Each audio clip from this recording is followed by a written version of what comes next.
Bienvenue à l'enregistrement préparé pour le deuxième dimanche de l'Avent. Aujourd'hui, notre thème sera la repentance, l'un des thèmes que nous abordons dans la saison de l'Avent en préparation pour le retour de notre Seigneur. La repentance nous appelle à préparer le chemin du Seigneur. Et voilà ce que nous allons entendre aujourd'hui. Nous commençons avec l'introïte du jour. Quand ces événements commenceront à se produire, redressez-vous et relevez la tête, parce que votre délivrance est proche. Prête l'oreille, berger d'Israël, toi qui conduis Joseph comme un troupeau. Interviens dans ta splendeur, toi qui sièges entre les chérubins. Déploie ta force et viens à notre secours. Dieu de l'univers, reviens donc, regarde du haut du ciel et constate la situation. Interviens pour cette vigne. Protège ce que ta main droite a planté. Éternel Dieu de l'univers, relève-nous. Fais briller ton visage et nous serons sauvés. Au nom du Père et du Fils et du Saint-Esprit. Amen.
Prions le Seigneur.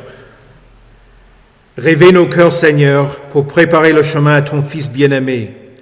Que sa venue nous donne la force de te servir dans la pureté du cœur. Lui qui vit et règne avec toi et le Saint-Esprit, un seul Dieu, maintenant et pour les siècles des siècles. Amen. Écoutez avec respect et recueillement les lectures pour ce deuxième dimanche de l'Avent, tout d'abord dans l'Ancien Testament, dans le livre du prophète Malachie au chapitre 3, les versets 1 à 4. « Voici que j'enverrai mon messager pour me préparer le chemin. Et soudain, il entrera dans son temple, le Seigneur que vous cherchez, le messager de l'alliance que vous désirez, le voici qui arrive, dit l'Éternel, le Maître de l'univers. Qui pourra supporter le jour de sa venue ? Qui restera debout quand il apparaîtra ? En effet, il sera pareil à un feu purificateur, à la lessive des blanchisseurs. Il s'assiera pour fondre et purifier l'argent, il purifiera les descendants de Lévi, Il les rendra purs comme on rend pur l'or et l'argent, et c'est suivant la justice qu'ils présenteront des offrandes à l'Éternel. Alors l'offrande de Juda et de Jérusalem sera agréable à l'Éternel comme autrefois, comme par le passé. Ici prend fin la lecture de l'Ancien Testament. Écoutez aussi l'épître du jour dans Philippiens au chapitre 1, les versets 3 à 11. Je dis à mon Dieu ma reconnaissance de tout le souvenir que j'ai de vous. Dans toutes mes prières pour vous tous, je ne cesse d'exprimer ma joie à cause de la part que vous prenez à l'Évangile depuis le premier jour jusqu'à maintenant. Je suis persuadé que celui qui a commencé en vous cette bonne œuvre la poursuivra jusqu'à son terme, jusqu'au retour de Jésus-Christ. Il est juste que je pense cela de vous tous, parce que je vous porte dans mon cœur, vous qui participez tous à la même grâce que moi, aussi bien dans ma détention que dans la défense et l'affermissement de l'Évangile. En effet, Dieu m'est témoin que je vous chéris tous avec la tendresse de Jésus-Christ. Et voici ce que je demande dans mes prières, c'est que votre amour augmente de plus en plus en connaissance et en pleine intelligence, pour que vous puissiez discerner ce qui est essentiel. Ainsi vous serez purs et irréprochables pour le jour de Christ, remplis du fruit de justice qui vient par Jésus-Christ à la gloire et à la louange de Dieu. Ici prend fin la lecture de l'Épître. Écoutez enfin l'Évangile dans Luc au chapitre 3, les versets 1 à 6. La 15e année du règne de l'empereur Tibère, Ponce Pilate était gouverneur de la Judée, Hérode tétrarque de la Galilée, son frère Philippe tétrarque du territoire de l'Ithurée et de la Traconite, Lysanias tétrarque de l'Abilène, et Anne et Caïphe étaient grands prêtres. C'est alors que la parole de Dieu fut adressée à Jean, fils de Zacharie, dans le désert, et Jean parcourut toute la région du Jourdain. Il prêchait le baptême de repentance pour le pardon des péchés, conformément à ce qui est écrit dans le livre des paroles du prophète Ésaïe. C'est la voix de celui qui crie dans le désert. Préparez le chemin du Seigneur, rendez ses sentiers droits. Toute vallée sera comblée, toute montagne et toute colline seront abaissées, ce qui est tortueux sera redressé, et les chemins rocailleux seront aplanis. Et tout homme verra le salut de Dieu. Ici prend fin la lecture de l'Évangile. Heureux ceux qui écoutent la parole de Dieu et qui la gardent. Confessons notre foi. Je crois en Dieu, le Père Tout-Puissant, Créateur du ciel et de la terre. Je crois en Jésus-Christ, son Fils unique, notre Seigneur, qui a été conçu du Saint-Esprit et qui est né de la Vierge Marie.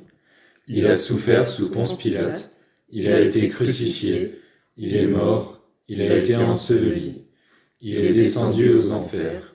Le troisième jour, il est ressuscité des morts, il est monté au ciel, il siège à la droite de Dieu, le Père Tout-Puissant, et il viendra de là pour juger les vivants et les morts. Je crois au Saint-Esprit, la Sainte Église universelle, la communion des saints, la rémission des péchés, la résurrection de la chair et la vie éternelle. Amen.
Prions.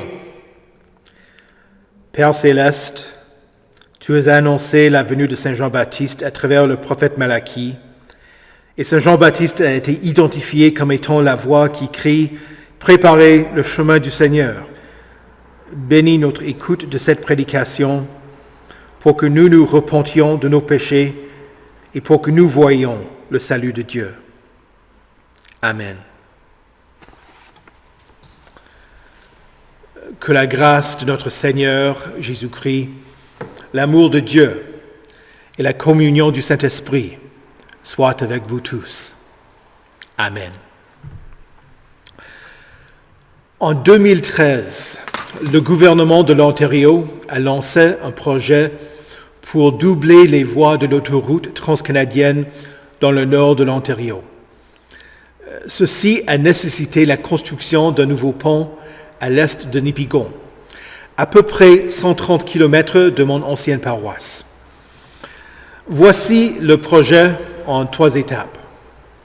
Premièrement, construire les 2 voies vers l'ouest et diriger les 2 sens de circulation vers le nouveau pont. Deuxièmement, démolir l'ancien pont. Troisièmement, construire les 2 voies vers l'est, à l'emplacement de l'ancien pont. Les 2 voies vers l'ouest ont ouvert le 29 novembre 2015 et les véhicules ont commencé à s'en servir. Comme prévu, les travailleurs ont entrepris de démolir l'ancien pont. Après seulement 42 jours, le nouveau pont s'est affaissé, partiellement.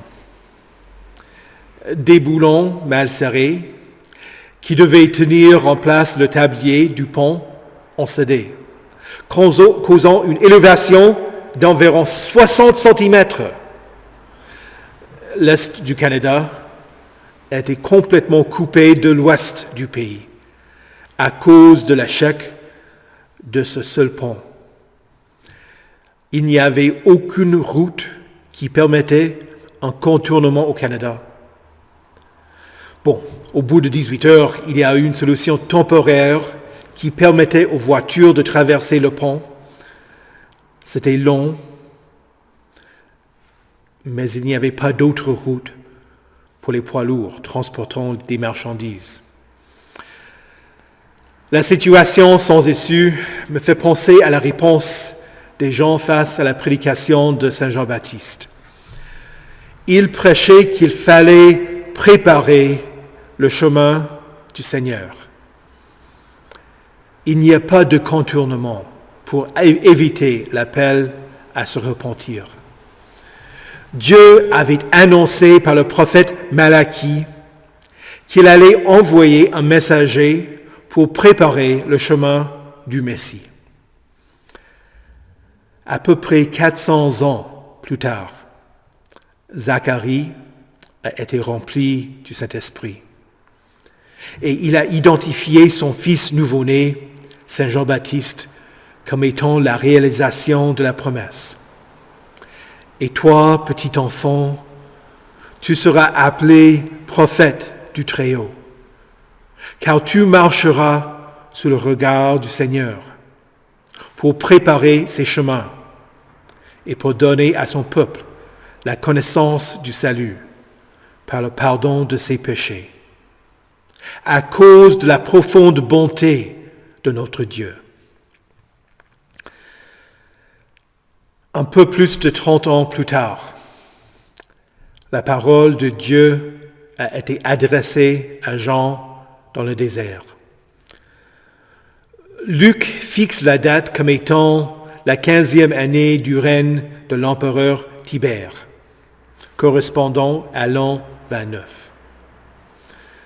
Parmi les puissants identifiés au début du chapitre, le chemin était tordu et rempli de mal. Tibère était un homme reconnu pour sa cruauté et son règne tyrannique. Les gouverneurs qui géraient la région en son nom n'étaient pas mieux. Jean a prêché contre Hérode à cause de son péché d'avoir épousé Hérodiade, la femme de son frère Philippe. À cause de la répudiation par Saint Jean, Hérode l'a muselé en l'arrêtant. Par vengeance, Hérodiade a convaincu sa fille Salomé de demander la tête de Jean. Et Jean a été décapité. Quant aux chefs des prêtres, ils étaient eux aussi corrompus. Caïphe n'était pas choisi selon les exigences de la loi, mais il avait obtenu son poste parce qu'il était le gendre d'Anne. Anne était l'ancien grand prêtre. Il gérait le temple et les prêtres comme s'il était un mafioso. Et Jean ne s'est pas retenu quand il dénonçait la corruption et le manque de foi des religieux, allant jusqu'à les appeler race de vipères, c'est-à-dire enfants du diable.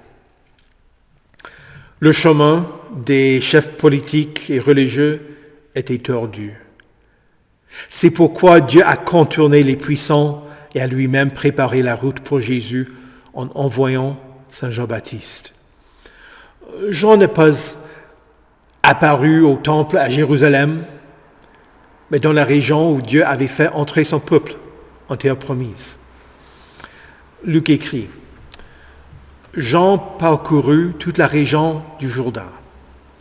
Il prêchait le baptême de repentance pour le pardon des péchés, conformément à ce qui est écrit dans le livre des paroles du prophète Ésaïe.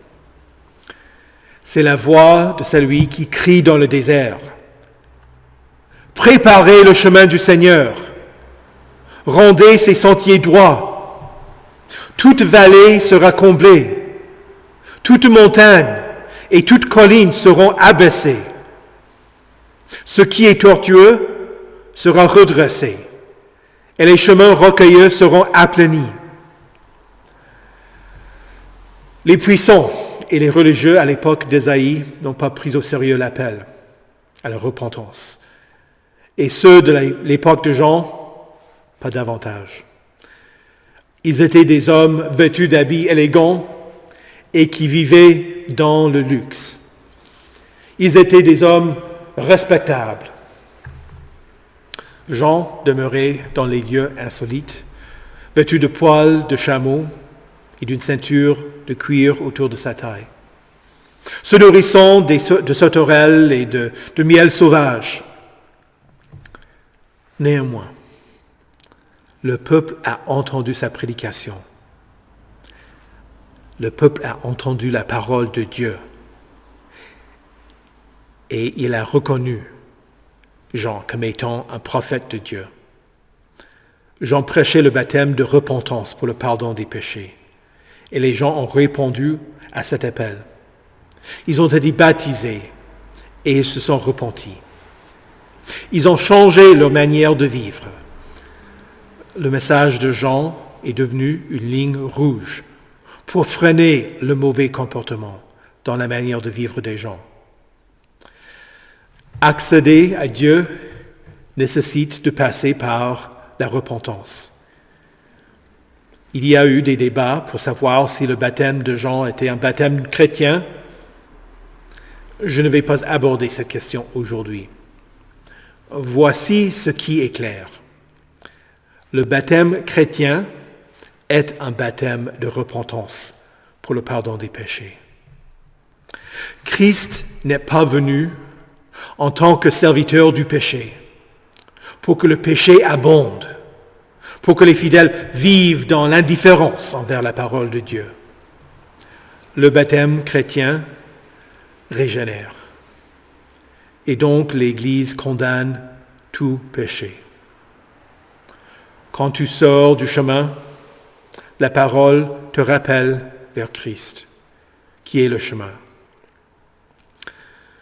Jean condamnait l'adultère d'Hérode, non pas pour le révéler aux autres, mais pour qu'Hérode entende et renonce au mal.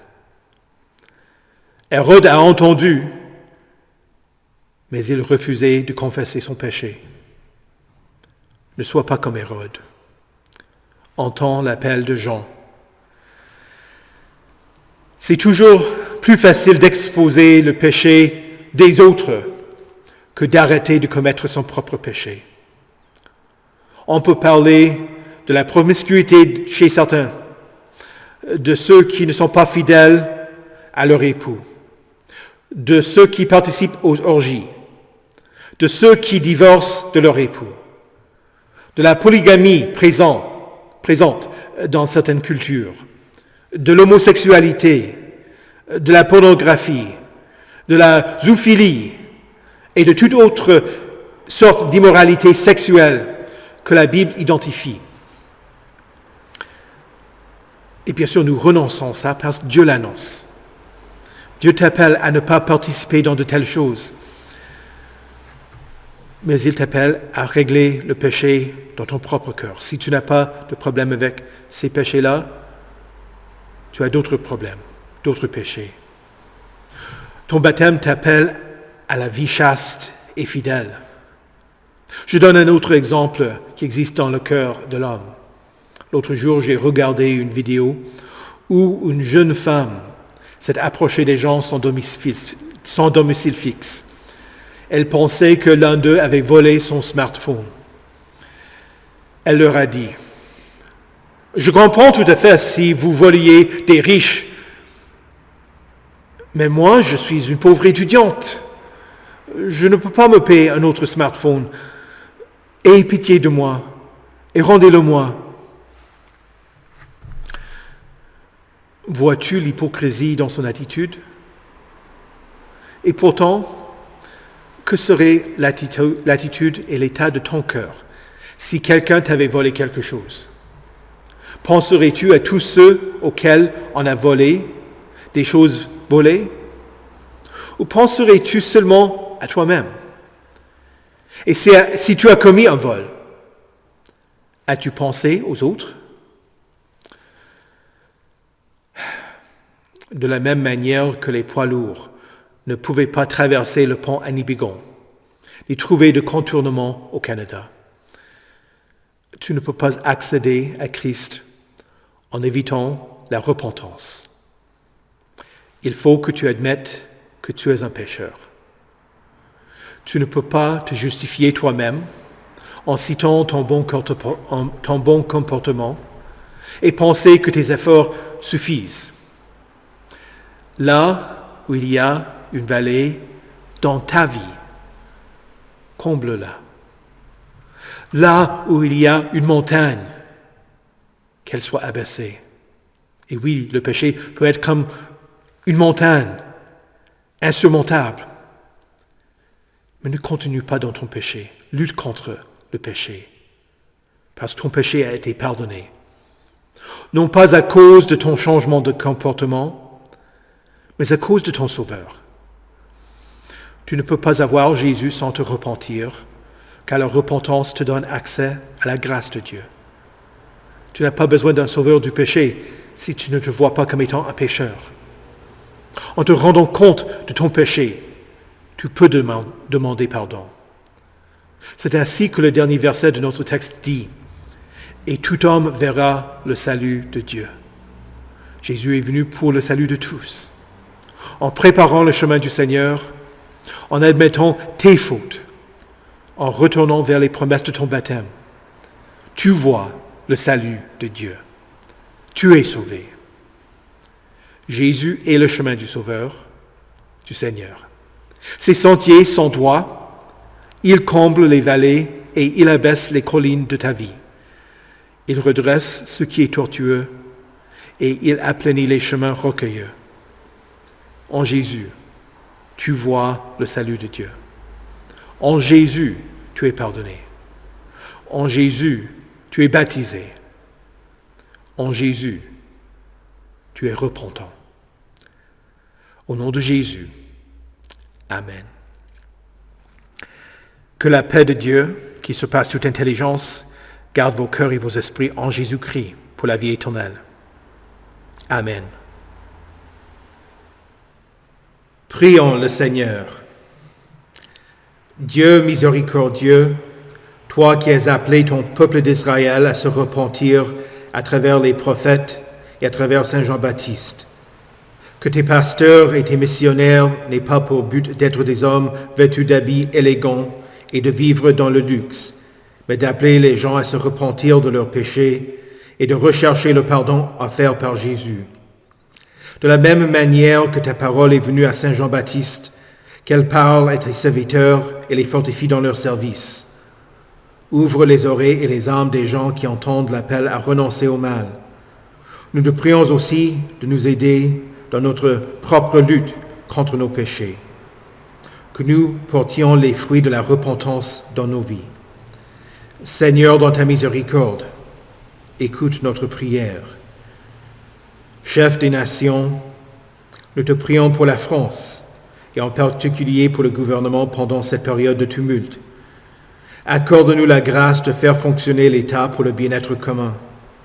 Soutiens le Premier ministre Barnier pendant la transition et donne de la sagesse au président lorsqu'il essaie de mettre en place un gouvernement capable de surmonter les difficultés de la nation.